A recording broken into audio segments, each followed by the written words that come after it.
오늘 발표가 말씀드릴 내용은 제가 제목은 세컨드 브레인 궁극의 생산성 10배 도구 이렇게 했습니다. 이거 좀 약간 어그로를 끌기 위한 제목이긴 한데 실제로 저는 이제 생산성이 10배가 된다고 좀 생각을 하는 편이고요. 왜 그렇게 생각하는지 이게 어떻게 도움이 될 건지 뭐 이런 거에 관련된 내용으로 준비를 해봤습니다. 전체 내용은 처음에는 이제 정보 대폭 시대라고 제가 지금의 시대의 성격의 한 단면을 말씀을 드릴 거고요. 그다음에 세컨드 브레인이 여기서 어떤 역할을 하는지, 그리고 저는 소화하고 정리하고 연결하는 세 단계로 세컨드 브레인이라는 게 구성된다고 생각합니다. 근데 이걸 하려고 했을 때 이제 쉽지 않다는 문제가 있어요. 그래서 그거를 어떻게 간단하게 해볼 수 있을 건지, 그리고 미래에는 어떤 인공지능의 도움으로 이걸 우리가 좀 더 수월하게 할 수 있게 될 건지 저 나름의 생각을 정리해서 말씀을 드리겠습니다. 먼저 이 방에 들어오실 때 뭐 여러 가지 메시지를 보고 들어오셨을 거예요. 그 채팅창에 좀 나는 이런 점 때문에 여기 이 방에 오게 됐다 이렇게 남겨주시면 되게 좋을 것 같아요. 제가 그때 주로 들었던 얘기는 노트를 많이 하는데 재활용하기가 어렵다. 뭐 이런 얘기도 있었고요. 그다음에 이제 뭐 그 자료 관리가 어렵다. 상향식으로 조금씩 뭔가 만들어 가는 게 쉽지 않은데 이게 방법론이 있는 것 같다. 뭐 이런 얘기도 좀 들었었습니다. 그래서 어떻게 처음에 오시게 됐는지, 뭐 어떤 메시지가 이렇게 되게 마음에 와닿으셨는지 이렇게 채팅방에 하나씩 남겨주시면은 제가 이따가 또 같이 공유하면서 같이 얘기해봐도 좋을 것 같습니다. 근데 저의 문제 의식은 이거였습니다. 그 메모를 되게 많이 하는데요. 제가 몰스킨에 막 세 달에 몰스킨 한 권을 채워가면서 막 메모를 많이 했었는데 사실 그거를 거의 재활용을 못했어요. 그래서 회사를 나중에 IP 매각하고 정리할 때 노트를 다 버렸습니다. 막 이렇게 쌓여 있었는데 그거 다 버렸고요. 근데 그래서 이거를 재활용은 안 되는 건가 보다 이렇게 생각했는데 그거를 이제 문제로 처음 이제 이 받아들이기 시작했던 게 제텔카스를 알고 나서부터였고요. 그리고 지금은 이제 지금 시대의 흐름이 이 재활용하는 거를 제대로 못하는 게 더 큰 문제가 되고 있다는 생각이 들더라고요. 그래서 제가 정보의 대폭발 시대라고 말씀드린 거는 세컨드 브레인 그 웹사이트에서도 지금 그래프를 제가 추가를 해놨는데요. 전 세계에서 지식이 증가하는 속도가 계속 늘어나고 있다는 거예요. 그래서 1900년도에는 100년에 전 세계의 지식이 두 배로 늘었는데 현재는 1년이면 두 배가 된다고 하고 멀지 않아서 12시간이 두 배가 된다고 합니다.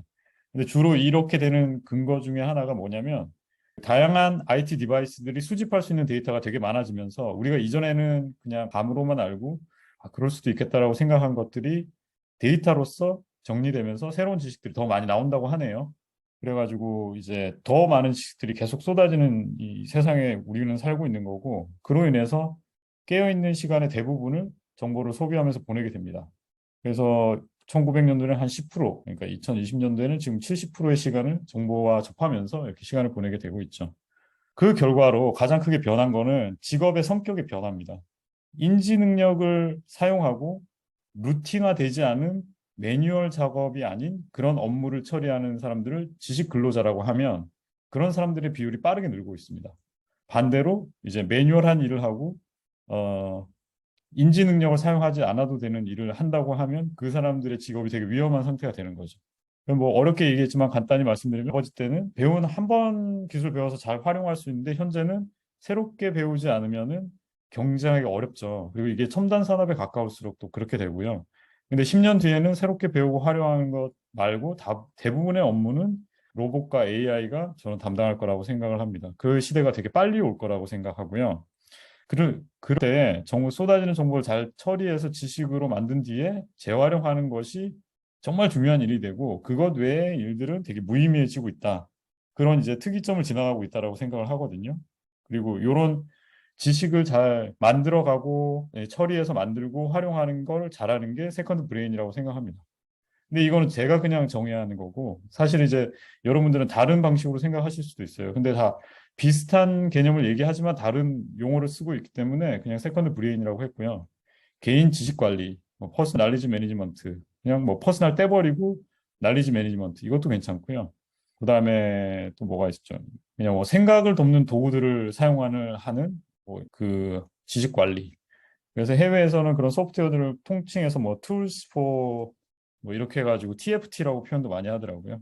그래서 저는 이제 이 세컨드 브레인이라는 정의 자체가 이게 맞다라는 게 아니고 제가 바라보고 있는 세컨드 브레인이라고 정의되는 용어가 이 정도 이 의미를 가지고 있다. 이렇게 생각하시면 되겠습니다.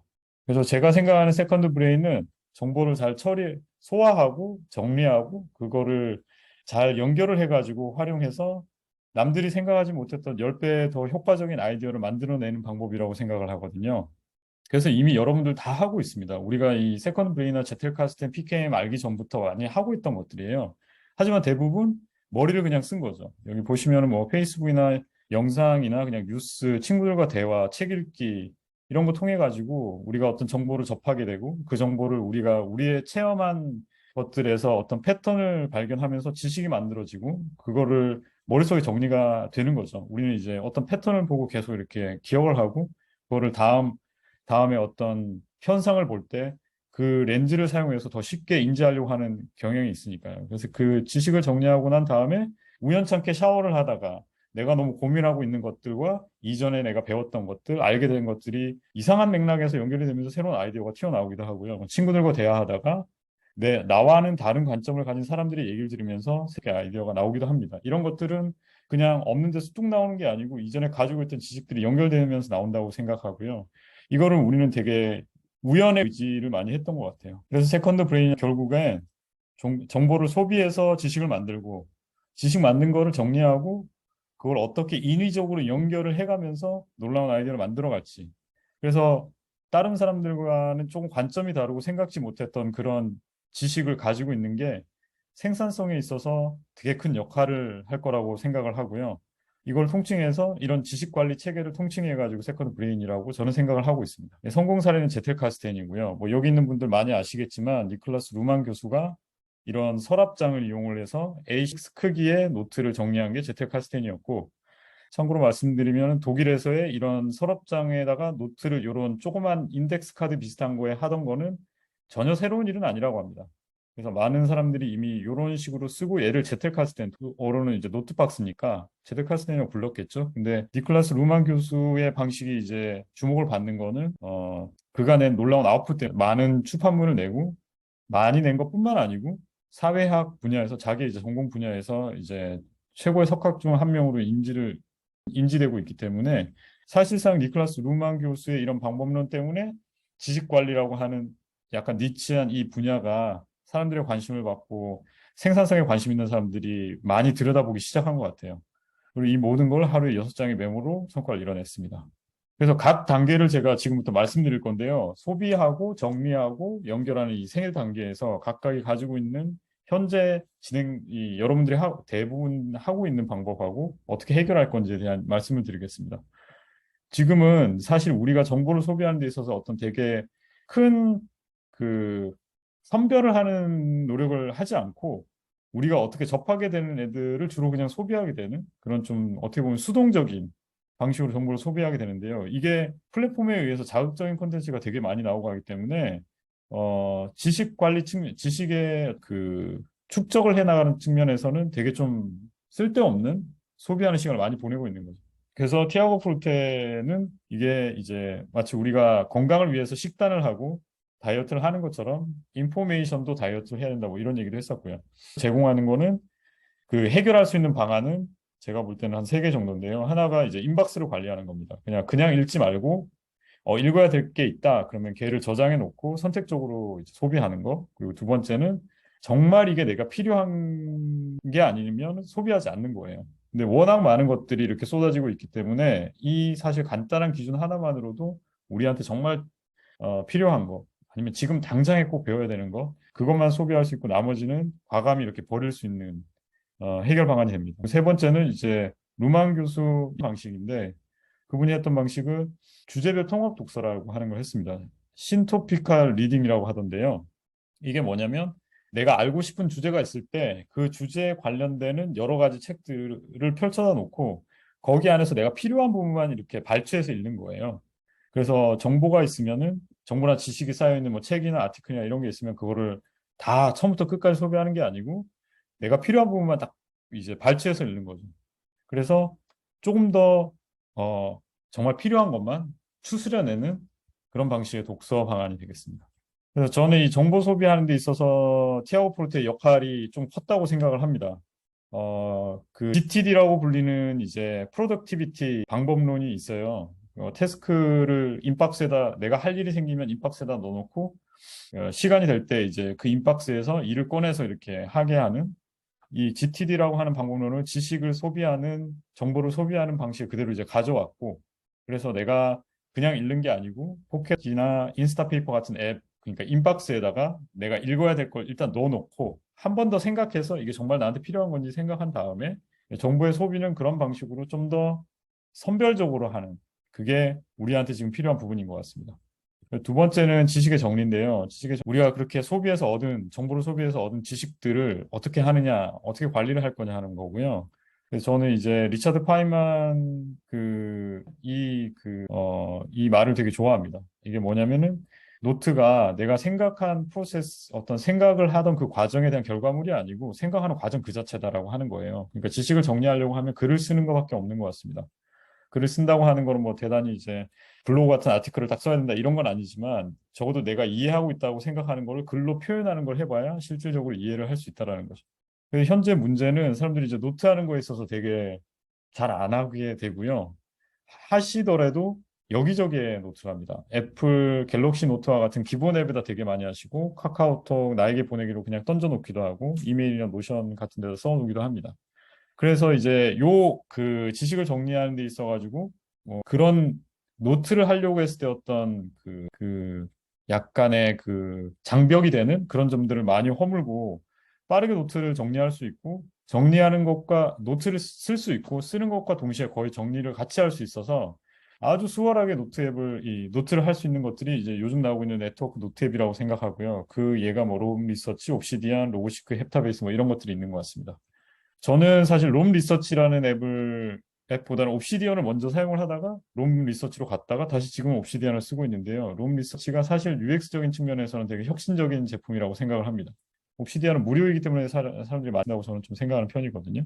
근데 롬 리서치는 여러분이 쓰신 분은 아시겠지만 일간 노트 그리고 백링크 쿼리 이 세 가지 때문에 정말 쉽게 노트를 할 수가 있어요. 그러니까 하루에 무슨 일이 있었던 거를 어디에 내가 가서 쓴다라고 하는 그런 부담 없이 일간 노트에다 그냥 간단하게 써놓을 수 있고 그거를 관련된 노트 이름을 링크를 걸어두면 그 해당 노트에 들어가서 나중에 내가 일간 노트 썼던 걸 다 모아서 볼 수 있거든요. 그런 UX적인 편리함을 줘가지고 사실상 가장 큰 문제는 뭐였냐면 제가 볼 때는 네트워크 노트의 가장 큰 문제는 뭐냐면은 너무 쓰기 편하게 해주는 바람에 너무 많은 걸 쓰고 있는 부작용이 있는 것 같아요. 그래서 저도 이제 하루 종일 예전보다 몰스킨에 이제 펜으로 쓸 때보다 훨씬 많은 노트를 하게 되는 것 같고요. 근데 이게 정말 바람직한가 하는 거는 다시 한번 생각을 하게 되더라고요. 그래서 이런 지식 정리를 하기 위해서는 네트워크 노트 앱들이 많이 나왔습니다. 그리고 세 번째는 연결하는 건데 스티브 잡스뿐만 아니고 많은 창의적인 아이디어를 만드는 방법에 대해서 얘기하는 분들은 이제 창의적인 아이디어를 만드는 거는 이제 그 이전에 있던 것들을 단순히 연결하는 거다라는 얘기를 많이 하거든요. 근데 이 연결이라고 하는 거는 결국 가지 이상의 아이디어가 뭐 어떤 사실이 기존에는 전혀 관련 없어 보였는데 특정한 맥락 아래에서는 두 개가 자연스럽게 연결되는 그 맥락을 찾는 게 커넥팅 띵스 하는 거인 것 같습니다. 그래서 이런 아이디어를 연결하는 거를 우리는 되게 우연에 좀 많이 의존을 하고 있는 것 같아요. 내 머릿속에 항상 어떤 고민을 놔다 놓고 그리고 여러 가지 이제 일상생활을 하다 보면 거기서 간이 이제 어떤 인사이트를 얻어서 이전에 내가 머리에서 생각하고 있는 문제에 대한 답을 갑자기 이렇게 짠 하고 찾게 되는 거죠. 그리고 그런 무의식 활동을 좀 더 이렇게 잘 하기 위해서 몇 가지 이렇게 트릭도 있는 것 같고요. 네, 아이고 여기 할 거 제가 먼저 말씀드렸네요. 그래서 이제 저는 사람들이 가장 많이 쓰는 방법은 대화하고 미팅이라고 봅니다. 그래서 브레인스토밍이라고 불리기도 하고 그래서 사람들하고 이것저것 얘기를 막 하다 보면은 좀 더 이렇게 좋은 아이디어가 나오기도 하죠. 하지만 여전히 우연에 좀 의지하고 있는 것 같고요. 그래서 여기서는 저는 이제 크게 세 가지가 좀 해결 방법이 되는 것 같은데 제틀 카스텐하고 제임스 알투처의 아이디어 머신 대기 그리고 대형 화이트보드 사용하기 요 세 가지가 실질적으로 지식을 연결해서 새로운 지식을 만들어내는 데 되게 큰 도움이 된다고 생각을 합니다. 요것 중에서 간단하게 말씀드린 건 제텔카스텐 메모법입니다. 너무 많이 들으셔가지고 이제는 너무 다 잘 알고 계실 것 같은데요. 첫 번째는 이 메모법을 네 단계로 나누면 A 크기의 메모장에 메모하는 게 첫 번째고 두 번째는 써둔 메모와 가장 관련 높은 것 뒤에다가 새로 쓴 노트를 놓습니다. 그리고 그 노트가 다른 맥락에서 연결될 수 있는 다른 노트를 찾아가지고 노트 번호를 써놓는 걸로 해서 연결을 하는 거예요. 그리고 메모가 많이 모이는 주제로 목차 노트를 씁니다. 목차 메모를 씁니다. 목차 메모는 뭐냐면 어떤 생각들을 한 거를 우리가 노트를 쭉 해놓은 거를 각각을 마치 우리가 목차를 만들듯이 내용을 이렇게 정리해 두는 거예요. 그러면은 이제 지금 A6 크기의 메모장이 쭉 이렇게 나열돼 있지만 중간중간에 목차가 생기면서 전체 내용을 이렇게 좀 정리할 수 있는 계기가 되고 또 나중에 또 쉽게 찾아갈 수 있는 방법이 됩니다. 이렇게 하는 게 무슨 효과가 있냐? 생각을 발전시키는 반복 간격 학습이라고 저는 생각하는데요. 이게 되게 어려운 얘기지만 말은 어렵지만 사실 이거에 이번에 내가 노트를 새로 썼어요. 메모를 새로 썼는데 이거를 메모 박스에다 넣으려 그러면 가장 높은 애를 찾아야 얘를 넣을 수가 있습니다. 그 말은 메모를 읽게 되겠죠. 이전에 썼던 메모를 읽게 되고 다른 맥락하고 연결될 다른 메모를 찾는다는 거는 또 그런 메모를 찾기 위해서 다른 메모를 읽어야 됩니다. 결국에는 디지털 보면은 우리가 노트를 하기 전에 내가 지금 노트를 하려고 하는 내용과 유사한 내용이 뭐가 있을까라고 검색을 한번 검색을 하고 그 검색의 결과를 하나하나 좀 살펴보는 거하고 되게 유사한 행동입니다. 이렇게 반복적으로 내 메모를 자꾸 보게 되면 지금은 까먹었지만 이전에 써놨던 메모들 또한 반복적으로 보겠죠. 그러면은 내 머릿속에 있는 생각하고 이전에 써놨던 내 생각하고 이런 이런 것들이 이제 스파크를 일으키면서 새로운 이제 지식을 찾을 수 있게 되는 것 같습니다. 그리고 이거는 결국에는 메모지로 구성한 이제 무한대 화이트보드 생각을 하거든요. 무한대 화이트보드 뭐냐면 여기 보시면은 이 서랍장에 메모장들이 바로 뒤에는 비슷한 애들이 있겠죠. 이 스텝처럼 비슷한 애들끼리 놔뒀으니까요. 결국에는 공간적인 위치에 비슷한 내용의 애들이 같이 있게 되는 겁니다. 그리고 이것과 관련은 있지만은 요 비슷한 애들은 아니지만 다른 맥락에서 이렇게 연결될 수 있는 애들은 여기에 노트 번호가 쓰여져 있어가지고 우리 눈에 보이지는 않지만은 요렇게 뭐 다른 데로 갈 수 있는 링크가 있는 셈이죠. 이걸 그냥 펼쳐놨다고 생각하면 화이트보드랑 똑같습니다. 화이트보드에 우리가 노트를 붙인다고 생각을 해보세요. 그러면은 비슷한 애들끼리 붙여놓겠죠? 성격이 비슷한 애들끼리. 그리고 다른 데도 이제 성격이 비슷한 애들끼리 이렇게 붙여놓고 그리고 어떤 맥락에서 연결될 수 있는 애들이 있다 그러면은 보드마커 같은 걸로 한쪽 노트에서 다른 쪽 노트로 이렇게 선을 그어서 뭐 어떤 맥락에서 연결된다 뭐 이런 걸 써놓겠죠. A6 그 노트 크기에다가 써놓고 그거를 정렬을 시켜놨지만 이거는 사실상 무한대 크기의 커다란 캔버스 위에다가 써놓은 포스트잇 같다고 생각. 그리고 우리가 화이트보드에 뭔가 이렇게 노트를 붙이고 하는 건 뭐 때문에 할까요? 전체를 조망하면서 새로운 아이디어를 얻기 위함이죠. 단번에 그냥 한두 개만 봤을 땐 떠오르지 않는 아이디어를 여러 개를 훑어서 보면서 아이디어를 얻기 위함이에요. 똑같은 거죠. 여기 이런 노트박스 안에다가 메모장에 넣어놨는데 넣는 방식과 내가 해야 되는 행동이 화이트보드를 보는 거하고 똑같습니다. 그리고 세 번째 해석은 평생 지식을 누적해서 우연한 연결을 만들어내는 메모 방법입니다. 우리가 항상 신경 쓰고 있는 것들은 노트를 이걸 다 까보지 않아도 기억이 나요. 기억나는 거 안에서는 연결점을 쉽게 찾을 수 있습니다. 하지만 아주 우리가 잠깐 관심이 가져서 조금 알아보다가 많은 내용들, 그리고 몇 년 전에 해놨던 내용들은 기억하기가 쉽지가 않죠. 그런 것들을 계속 누적해서 연결하는 그 연결성을 만들 수 있다 그러면은 상당히 어, 우연한 연결을 만들 수 있는 지식의 바탕도 크고 만들 수 있는 연결도 많아지게 될 것입니다. 그래서 세컨드 브레인 효과는 크게 저는 세 가지로 보는데 첫 번째는 지식을 평생 누적하고 재활용한다는 겁니다. 지금 여러분이 거대한 화이트보드를 가지고 있든 제틀카스텐을 하든 아니면 디지털 노트를 하든 내가 노트를 하기 전에 이전의 노트를 살펴보고 노트를 연결하는 프랙티스를 하시게 되면은 그걸 통해 가지고 내가 이전 노트를 계속 보게 되고 그게 반복 간격 학습이 돼서 더 많은 걸 기억할 수 있게 되고 그렇기 때문에 활용하는 지식의 양이 새롭게 배운 지식하고 잊게 되는 지식의 양과 이렇게 맞물려 가지고 그냥 일정한 게 아니고 더 많이 이렇게 올릴 수 있다라고 생각을 하고요.